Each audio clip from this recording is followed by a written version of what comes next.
Okay, so the second thing I wanted to talk about is mindfulness. So this is tough to get into because I don't know where to start really. But basically the point of mindfulness is to live in your body in the moment that you're in. So the post that I made about mindfulness earlier, I put a link to mindful eating a raisin, and that's usually the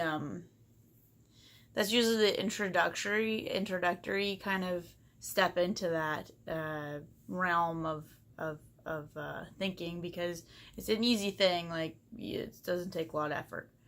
So you can mindfully eat anything, doesn't matter what it is. Literally, it could be anything. The other link I gave you was for a body scan, and the body scan is a more important one. That one's like a longer term sort of thing that you could use. However, it's good to try different things. There's a lot, and you might not like one or the other. You might hate eating mindfully. I don't prefer eating mindfully. I get really bored and annoyed, and I just want to shovel it in. But you can see that by the fact that I'm chubby, that I'd rather just eat things quickly because I like food. And the interesting thing about that is, realistically, if I was being mindful, I probably wouldn't eat as much as I do, but I still haven't dealt with that. So that's my own growth, and I know I'm aware of these things. So noticing it is important. Doesn't mean you have to fix it in one day, but it's good to notice. So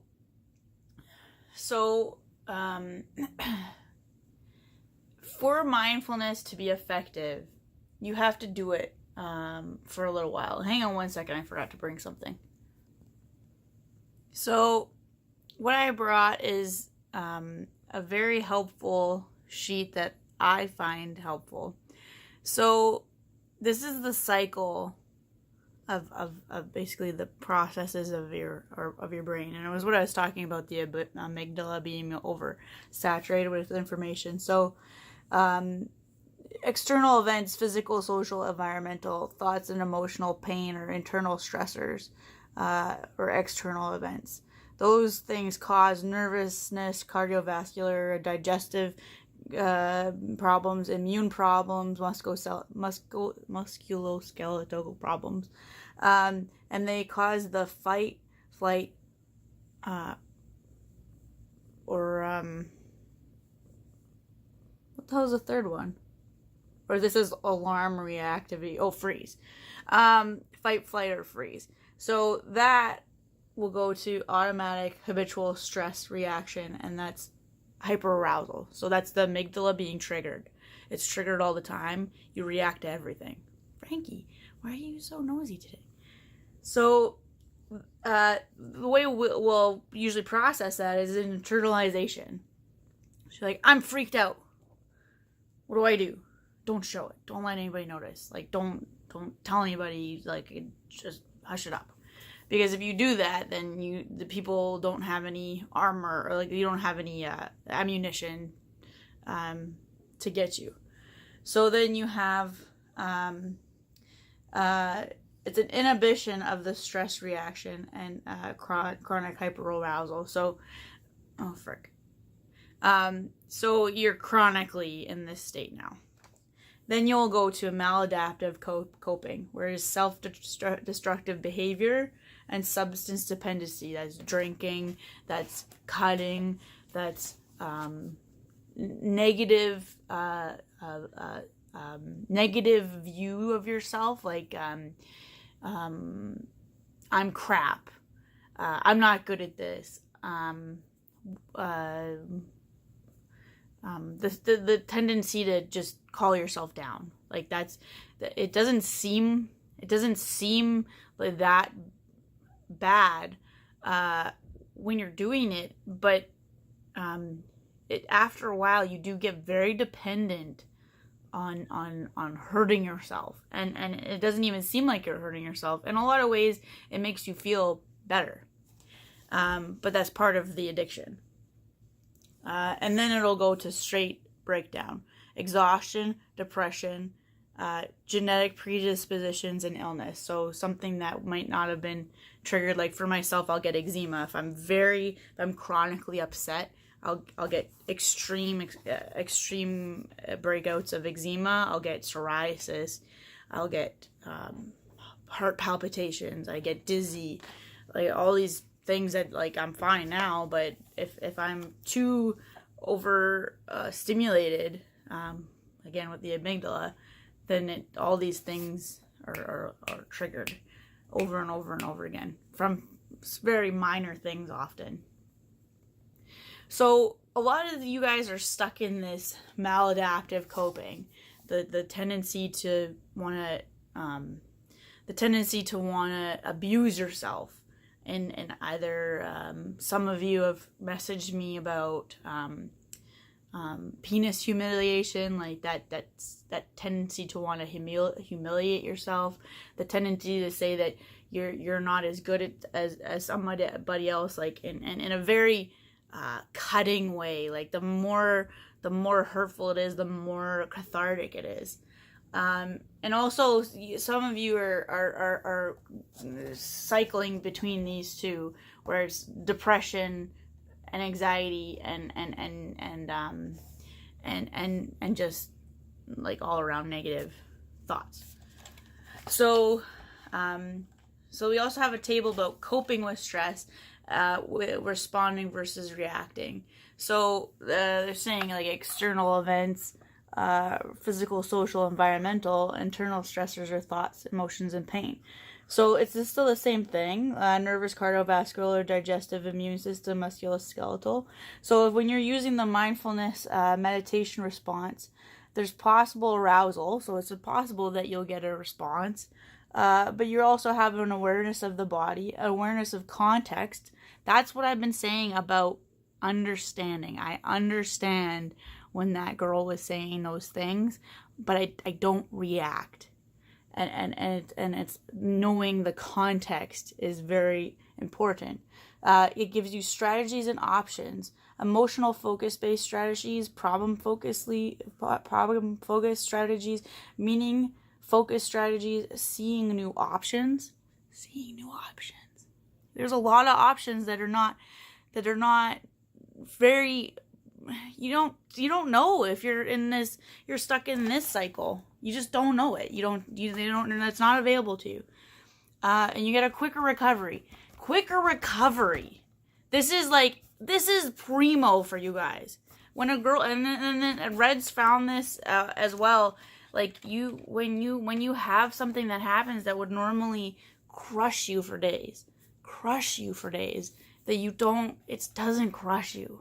It doesn't. This is why to me it's so imperative for you guys to do these things, because I know it'll happen. Like I know you'll get into a situation where you'll be with the girl and you'll see them and you'll really like them, and they'll see your penis and then they'll not want to be with you.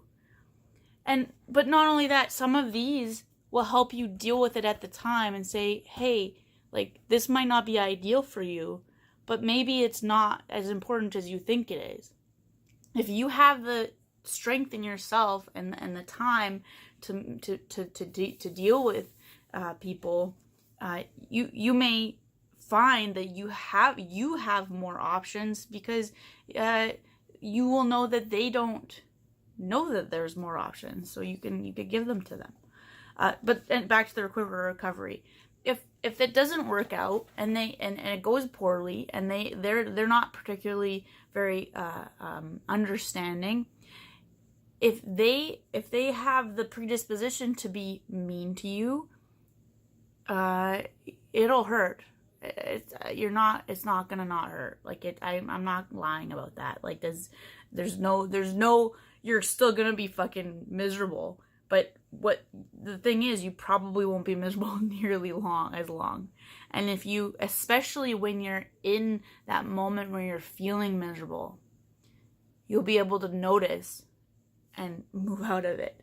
And in the previous video that I just did, you'll notice there's a few moments where I was very upset. And the first time I didn't notice as quickly, and the second time I did. And I said, I don't know why, this and that. And then I said to myself, it's okay, you are upset. And then I stopped being upset. And it's not to say that I was correcting my behavior. It wasn't that. It was that I noticed my behavior and my brain corrected it. Like, I didn't think it did its job. So this is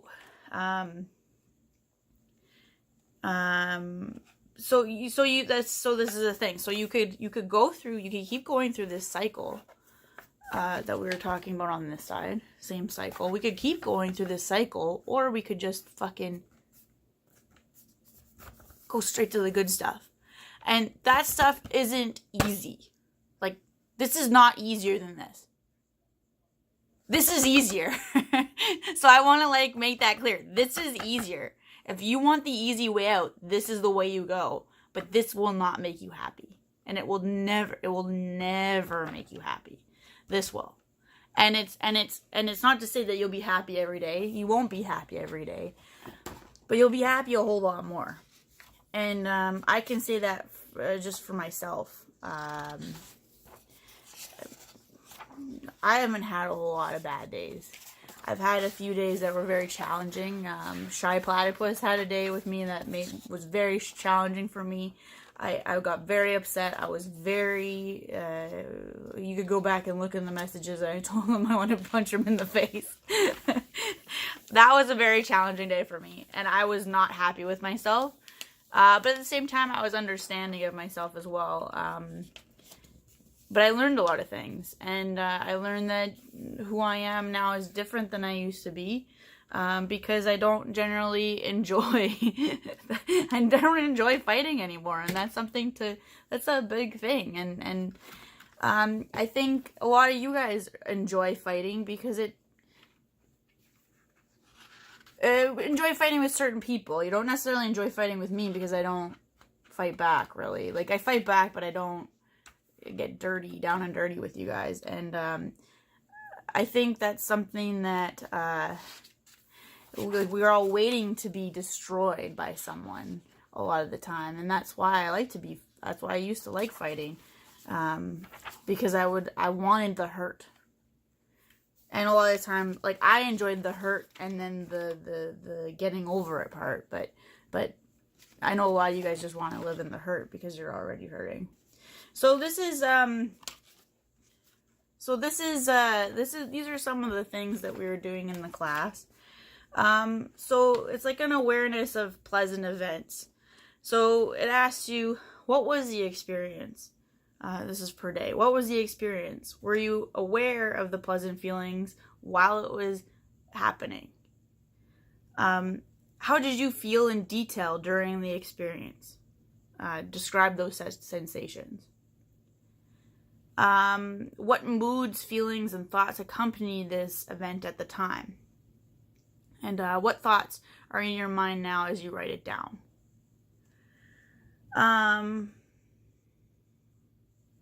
So I think that, like, that, to me, like, when I did that, it wasn't very effective because I feel in general, I was a pretty happy person, like, in my own opinion, but that's not really true in my own opinion now. I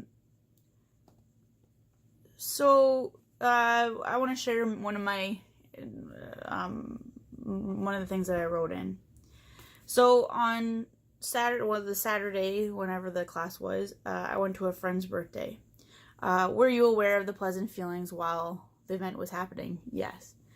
How did you feel in detail during the experience? Describe your sensation. I was at ease, but I was restless, and I was also cold. I don't know if I meant literally cold or like emotionally cold. I can't remember which. I think emotionally cold. What moods, feelings, and thoughts accompanied this event at the time? It was a general happiness, a need to include everyone. That's That's who I am. But maybe that's not. Maybe that's something that over time I can deal with. And I felt loved. So what thoughts are in your mind now as you write this down? I noticed that I love some of my closest friends very deeply. And sometimes that's not, we don't recognize that all the time. We have friends and we're like, oh, they don't care as much as whatever. But if you really take the moment to be in the situation, it'll help. So on the Friday before that, a friend helped me. Did you notice? Yes. How did you feel? I was very emotional and also nervous. I don't remember what a friend helped me with. What moods, feelings, and thoughts accompanied this event? It was happiness, sadness, and I felt obligated. What are your thoughts in your mind now as you write this down? I have a hard time accepting the help I need. Now, I want you guys to pay particular attention to that, because most people have a hard time accepting the help they need. We all want to believe that we're okay. We want to believe that we can be independent and don't need anyone else. But the fact of the matter is that we do. We do need help sometimes, and that's okay. And if people are willing to give it to you, you should take it. And should is a judgment, but we all should take it. Unless we feel that the person that is trying to help us is disingenuous, or we can't relate to that person, that could be detrimental as well. But if you feel like you can build a rapport with them, then you should take it, because it is important to accept love and kindness as well. And another thing, so there was an unpleasantness calendar, and I didn't do that calendar. It was the same premise. What was the experience? Were you aware of the unpleasant feelings while the event was happening? How did you feel in detail during the experience? What moods, feelings, and thoughts accompanied the event at the time? And what thoughts were in your mind now as you write it down? So I didn't do this, but the unpleasant event that I had on here was speaking to you guys.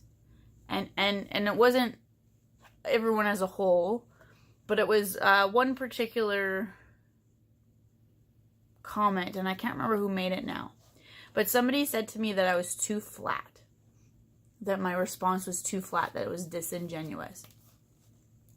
And for me, that was very unpleasant, because I don't feel that I'm disingenuous at all. Like, I feel like I'm very genuine, to the point where I'm almost detrimentally genuine. But that's my opinion of myself, which is a judgment, which is okay if my judgment of myself is okay. It's better to judge objectively, but it's okay to notice that you have judgments of yourself. So the experience was speaking to you guys. Were you aware of the unpleasant feelings while the event was happening? No. Yes and no. Like, obviously I knew I wasn't happy, but I didn't realize at the time I wasn't unhappy, or that I was unhappy. How did your body feel in detail during this experience? Describe the sensations. So at the time, I was very nervous, very heated, very flustered. What moods and feelings and thoughts accompanied the event at the time? I think I thought about giving up. I thought about being rude. I thought about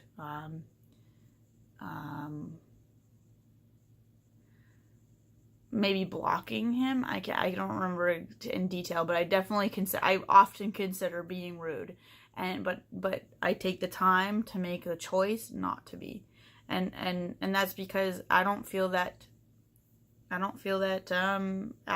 accurately represents who I am anymore to be rude to someone. What thoughts are in your mind now as you write this down? When people are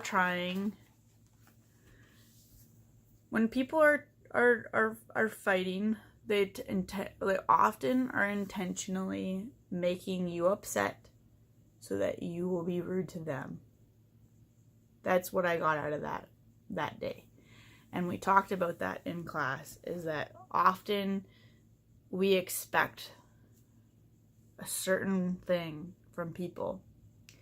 And that expectation is often our downfall.